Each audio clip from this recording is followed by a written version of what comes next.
बिस्मिल्लाहिर्रहमानिर्रहीम।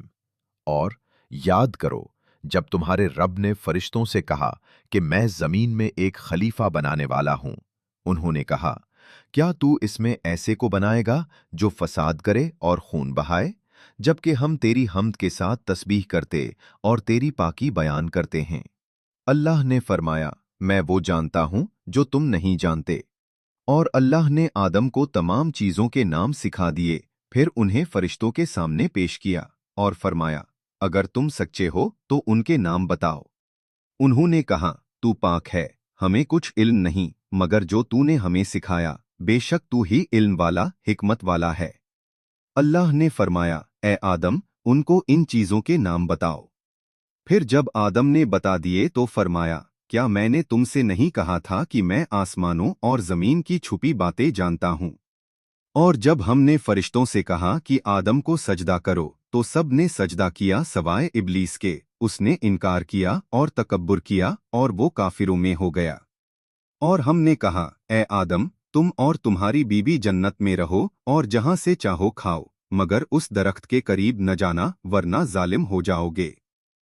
फिर शैतान ने उन्हें वहां से फिसला दिया और उन्हें इस हालत से निकाल दिया जिसमें वो थे। और हमने कहा, तुम सब नीचे उतर जाओ, तुम एक दूसरे के दुश्मन हो और तुम्हारे लिए जमीन में एक वक्त तक ठहरना और फायदा उठाना है। फिर आदम ने अपने रब से कुछ कलिमात सीख लिए तो अल्लाह ने उनकी तौबा कबूल की। बेशक वही बहुत तौबा कबूल करने वाला मेहरबान है।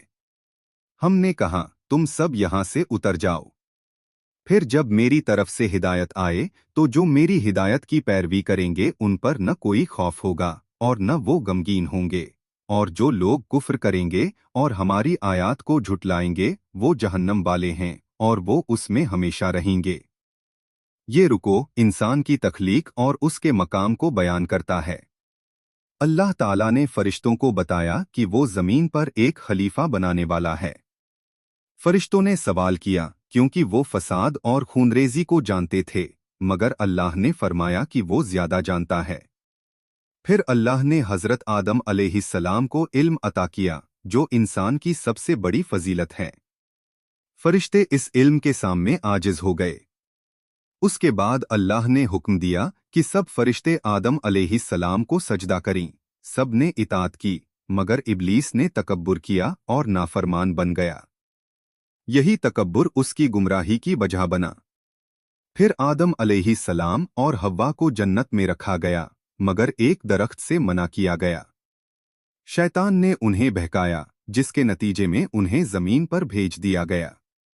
लेकिन अहम बात यह है कि आदम अलैहिस्सलाम ने तौबा की और अल्लाह ने उन्हें माफ कर दिया।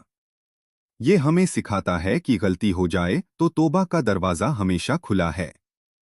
आखिर में अल्लाह ने वाज़ेह कर दिया कि हिदायत आएगी, जो उसकी पैरवी करेगा वो कामयाब होगा और जो इनकार करेगा वो नुकसान में रहेगा।